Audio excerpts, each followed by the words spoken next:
Hey everybody, what is going on? I am Maximus Rex and this is Big Baby Reviews. Check out my comics at KingComics.CA. Check out my YouTube channel, King Comics 2021. Check out my Instagram, MaximusRex13, or check out my Facebook, MaxRex and or Big Baby. Today's Sam Kieth Day, guys. We're not looking at the Max anymore. We're looking at something a little bit different and far past the last few issues of the Max. We are going to Batman Lobo Deadly Series #1, cover dated October 2007, so a good, what is that, 12 years away from, I guess, the end of the Max series or something like that, 10, 12 years, and, it's 2025, so this was actually old now. It was published like 18 years ago already. It's pretty crazy. So I remember buying this, years later, getting back into comics and, having some Sam Kieth art to look at. And for some reason, I don't think I ever actually really sat down and read most of it back in the day. I kind of flipped through it and moved on to something else. So going back through it was actually a pleasure because this was a really fun comic. Great art, exactly what I'm expecting from Sam Kieth. The storyline, it's not anything complicated. It's fun. Lobo's in it, so obviously there's going to be some humor. And basically this just seems like a vehicle for Sam Kieth once again to do what he feels like doing. In this case, he feels like drawing Batman and Lobo being antagonists, which is fun, the odd couple kind of thing. And drawn chicks being violent and shooting guns and stuff. That's basically what you get in this first issue, at least. And next week I'll be looking at issue 2. It's a 2-parter. So real quick with the cover, great, typical classic Sam Kieth image. All the textures are there. There's some multimedia stuff, some pen and ink, some paint, some white medium, a lot of white medium, right? You can tell with the wrinkles here he used, and over here at the end, after he painted it blue, he came in and added some white highlights there on the knuckles and stuff.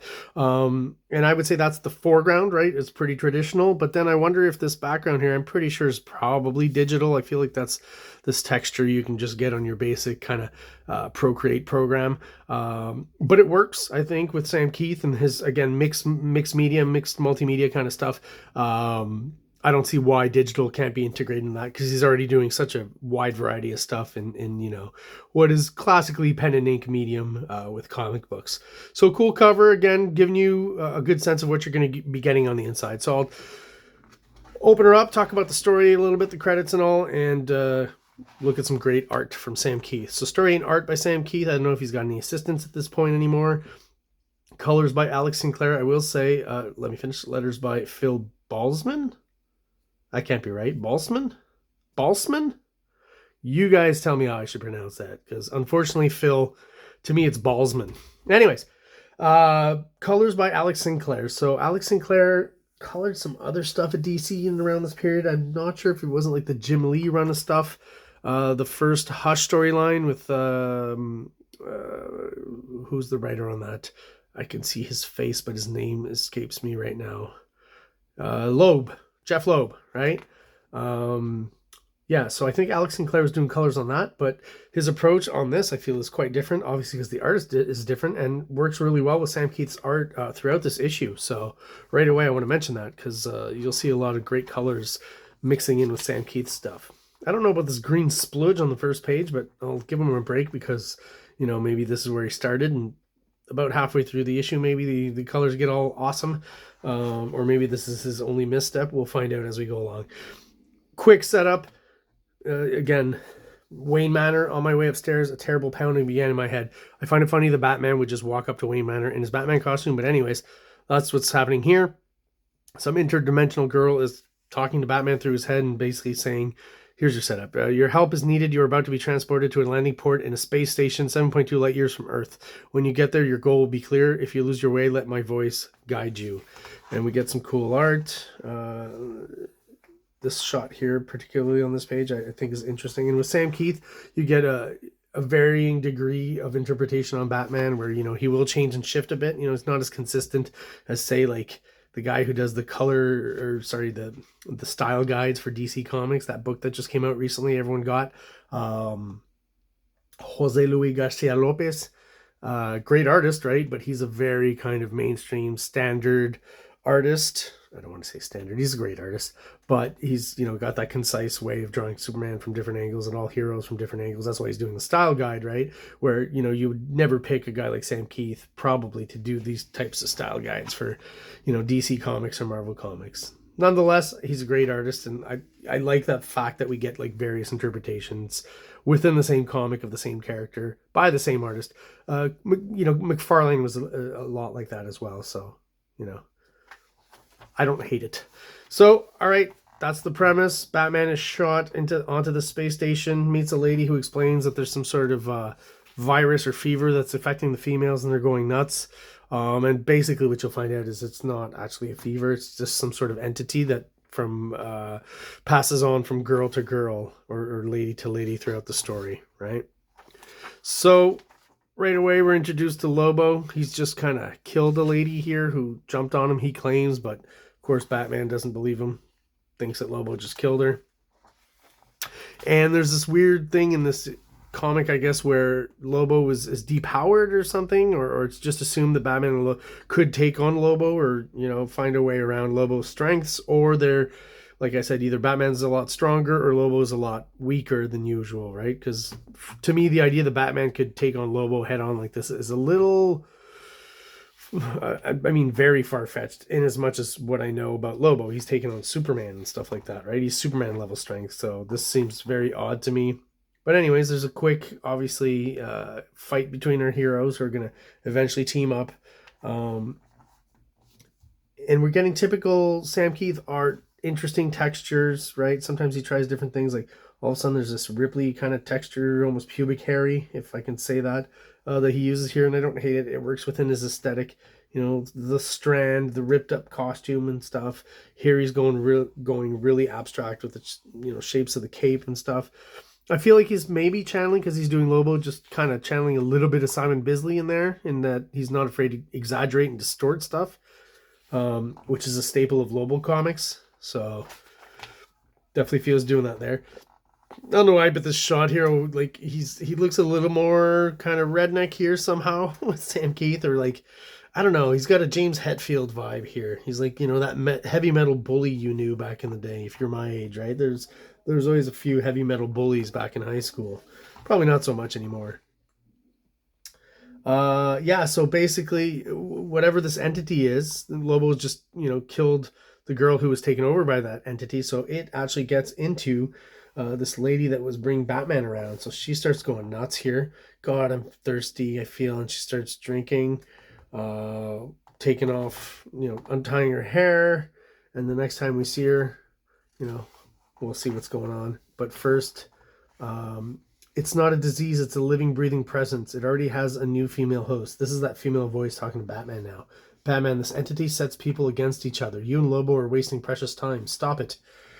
Hey, that chick you walked in with, what? Now she looks hot. I thought that was funny. It's good that it comes from Lobo. It makes sense. Character-wise, and then all of a sudden, there you go. So that same lady now is kind of, you know, ripped up her clothes, and she's got a gun. She's just going nuts. All right, now let's have some fun. I should have done this years ago. Kick ass, get drunk, and blow people away.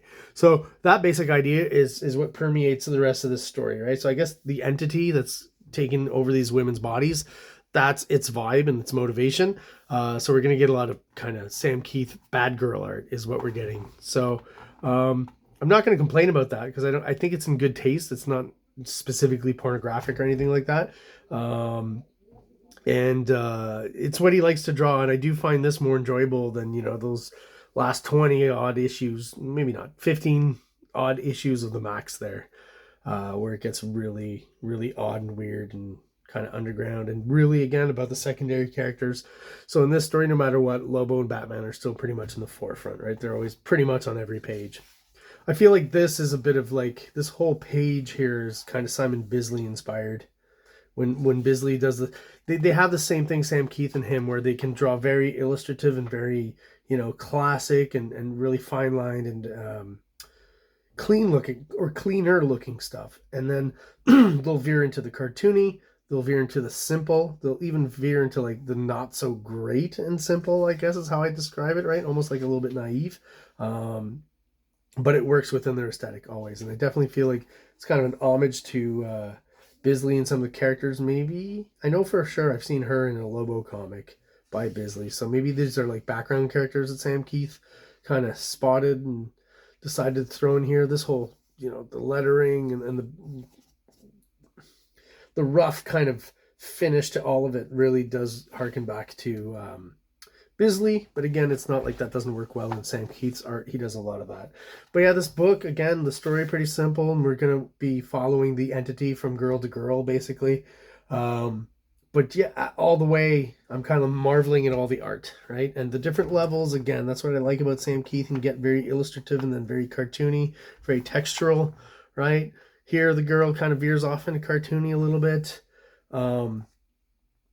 Twisting the perspective here. It's like it's a 1-point perspective, but it's turning a little bit. This panel here definitely feels very Bisley overall to me. Just something in the rendering of the arm and the movement and stuff.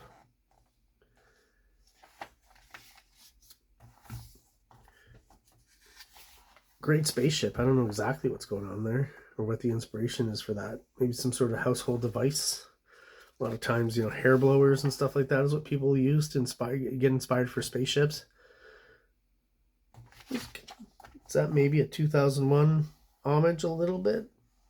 The spaceship, is it Discovery, I think it's called? Kind of reminds me of that. Maybe Sam Kieth is a fan of 2001. I know I definitely am. That's maybe why I'm seeing this here. Check out this like circular perspective thing going on in this panel. Very cool. I mean, Sam Kieth is, you know, I think the way he can get away with like clean artwork and then really dirty, rough artwork like this stuff, right, and really dark, is the clear compositions, right? He's great at composing. He knows what he's doing, create those different layers. And again, like I said, just a chance to draw some kind of bad girl stuff. So in this case, he picks, you know, the schoolgirl kind of motif, right? So we had, I guess he's going through all the pinup tropes, right? The different kind of girls. So the first one was like the organized kind of librarian lady with the glasses, you know, who lets her hair down and goes nuts. So in this case here, we've got the schoolgirl who spots Lobo's motorcycle or space cycle, I guess you could call it. And I have to say, like, this is a pretty rad looking machine here. I feel like there's a lot of Geiger inspiration here. You know, Sam Kieth, I started reviewing, actually, the first comics I did of his were the Alien Earth Wars miniseries. I think it's called that. Anyways, there's an Alien miniseries that Sam Kieth did. So, you know, he obviously had to look at a lot of Geiger designs and stuff to do that, and the aliens. And, you know, to any artist, I think the aliens are a pretty intriguing and interesting, you know, look and texture to draw and create. And I feel like he kept a bit of that all throughout the rest of his artwork. And this definitely feels like a very Geiger-inspired Lobo space cycle. And I mean that as a compliment, because it looks rad. It looks awesome. The skull in the front here. You know, whatever, I guess, jet engine this is, but it still has, like, it's a jet engine already has an exhaust on the back, right? But now, or like when it reverses, the exhaust is in the front. So it's got even other exhaust things from, like, engines and stuff. Just an interesting mishmash of stuff that looks really cool. So I guess what's going to happen here is our librarian lady who's gone nuts kisses the schoolgirl and then transfers then the entity into the schoolgirl, right? So they discover the body. And then right back into the action, we've got, you know, stuff that Sam Kieth obviously just really wants to draw. So now we got schoolgirl, excuse me, going crazy on the Lobo cycle. So even, holy crud, she's got my hog and she's blowing people over with it. I like a lot of these profile shots of Batman and Lobo up close, and there's like a similarity in their silhouette, I guess, that he's kind of playing with, you know, repeating that shape a little bit, a lot of triangles, and I feel like that's maybe like again the Bisley influence. Very cool. Yeah, just overall, like when you get a splash page like this too, I wanted to stop on this one. I'm sure for some, I feel like for some of these he's using photo reference, and maybe he did for at least the foreground figure. I don't know for sure, but it's, well, the foreshortening and the perspective is so well done here with her, right? Feels a little more natural, maybe more illustrative, right? And then you've got the more kind of cartoony vibe with Lobo and Batman here. This is just a hard shot to pull off. This perspective, this point of view, everything foreshortening off in that direction. You know, it's really well done. Really, really awesome illustration here. And then also, let's talk about the colors again, because the contrast between, you know, a page like this, which is full of violence and orange and red and stuff, and then boom, to move into a page like this, and I like that contrast. You know, you can almost say that maybe the coloring's a little too dark here, but no, that seems to be like the intent. I think it works really well within the context of the story and the change of scene here. Or rather, change of moment, right? This moment is pretty red, but then we go back to the darker hue here. Here's another one where I look at this and I'm like, okay, this is almost, you know, Sam Kieth doing a fairly straight, fairly realistic kind of take on Batman, or at least his, or as close as he can get, right? He's still doing those round panels compositions that he always loves to do. But I feel like Lobo could almost right here be Jason Momoa, you know what I mean? Kind of hunched over. The face looks, again, just more Bisley, you know, more realistic. Batman still has insanely huge triceps, which is Sam Kieth's staple. He does those big triceps on pretty much everyone. But I feel like this is a Batman that's like, you know, 50, 55 years old, still in shape, but a little bit saggy. Kind of got like a wrestler's body, I guess is how I'd describe it. Very cool. Almost like, you know, Fit Finley or something, if you guys know anything about wrestling or someone like that. It is Batman. And, you know, other than Lobo having the face paint and the mustache and stuff. And again, I don't know, throughout this comic it moves around and stuff and it's different from panel to panel. So I don't know if Sam Kieth views it as some sort of makeup that kind of moves around and is alive almost, kind of like Spawn's costume or something. Or if he's just kind of messing around trying different stuff. I always interpreted it as a mustache, but I guess maybe it's just face paint. I don't know for sure. You know, around the eyes, it's got to be face paint. But what is Lobo? Does he have a mustache, or is that, again, face paint or face tattoos? If you know, let me know in the comments. Yeah, so again, another good example of this just being kind of a vehicle for Sam Kieth and some bad girl art, some pinup art, but still throwing in all the stuff we love. Sam Kieth, the weird creatures, right? He seems to love these creatures that are like top heavy and have very kind of small limbs. That seems to be one of his tropes. So you got another one here. So what happens here? She gets trampled, basically. Yeah. Trying to get on a motorcycle with one arm.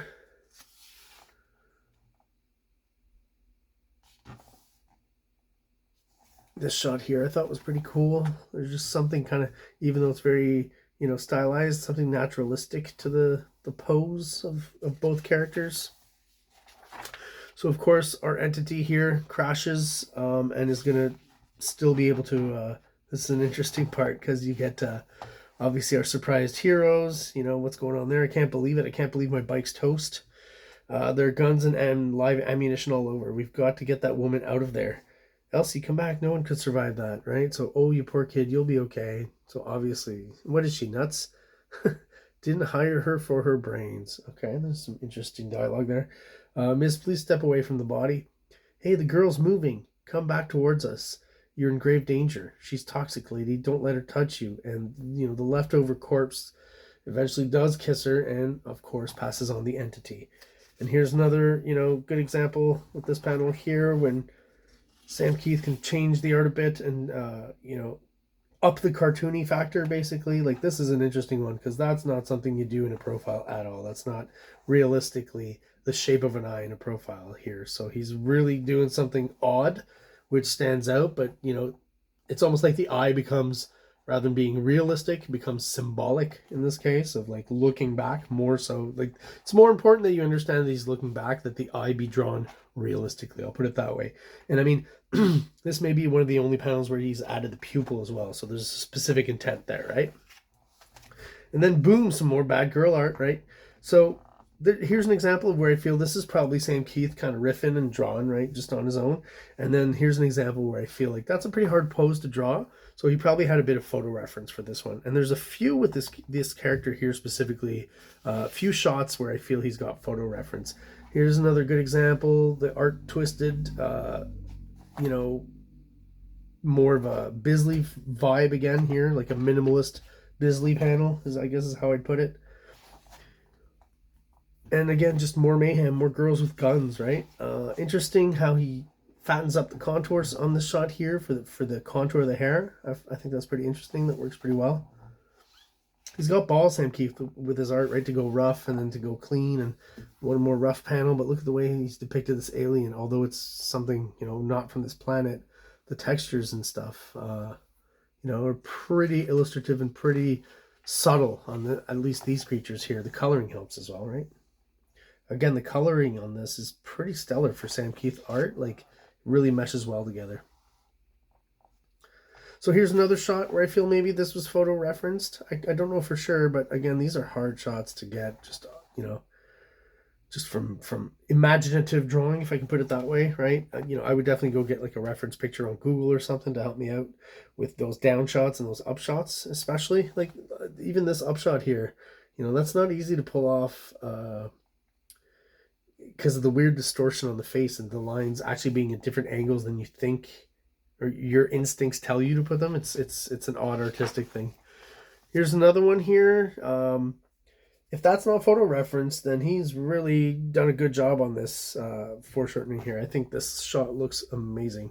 Very cool. And the chunky line on the contour. So yeah, just more bad girl art from Sam Kieth, right? Here's another Sam Kieth creature, hunched over. Apparently, this one has breasts, so Lobo calls it Mama. I'm assuming it's a female. It's got those weird, you know, mouth faces that Sam Kieth does with no eyes. You know, it's got the big feet. It's got the circle shapes on the feet. You know, this is this weird kind of trope that he's purple, right? It's basically the Max, kinda. You know, he just brings us back over and over and over. And it's got like this weird, I guess what's hinted here is some weird chicken wing arm with like not even fingers, just kind of 3 disgusting looking fingernails. Yeah, no one designs monsters like Sam Kieth. Here's a good example of it. So more communications from this girl explaining the situation, and more kick-ass artwork. Some of the shapes and the textures he chooses here, like, you know, I don't want to get too weird, and it's fine. And Geiger uses sexual imagery as well in his textures and his art. But, you know, this to me definitely looks like, you know, an elephant's trunk or you know, a foreskin. So I don't know what kind of docking situation is going on here, but... And again, that Geiger influence, I feel like I see this would fit kind of in an alien comic book or alien movie scenario, right? These kind of backdrops and stuff. So again, just to kind of drive home the point that I'm making, or trying to make, that this book is basically a vehicle for Sam Kieth to draw ladies, hot ladies. You know, he's gone double page splash on this one, so I can't remember Sam Kieth ever doing a double page splash to this, you know. Maybe with some insert panels and stuff, but definitely not that you got to turn either. It's usually a horizontal double page splash, but this one's the first vertical one I think I may have seen from him. And this last page is just pretty cool. I like the mood that's set in this one here. No eye for some reason, but artistic choice, I guess. But yeah, this whole, you know, how many times have we seen, you know, the heads in the sky or heads in the space and stuff, but there's just something cool with the lighting effect and the shadows.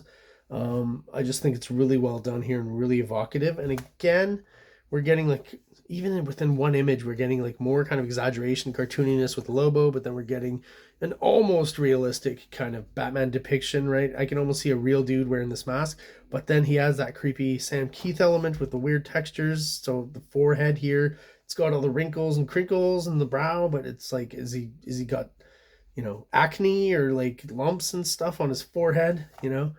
So odd for Batman generally, but because it's Sam Kieth, I totally accept it, because that's the kind of texture he likes to work with, right? So I think it looks really cool.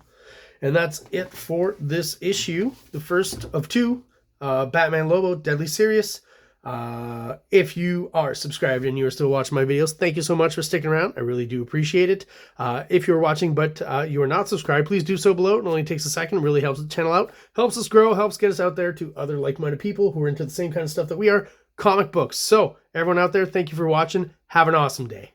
King Comics presents Big Baby, Volume 1, Issues 1 to 13, 204 pages of story and art. King Comics also presents Star Crasher one-shot, 32 pages, cosmic sci-fi surrealist adventure. You can find these fine comics at KingComics.CA, at MaximusRex13 on Instagram, or on Facebook, MaxRex or Big Baby. Like, subscribe!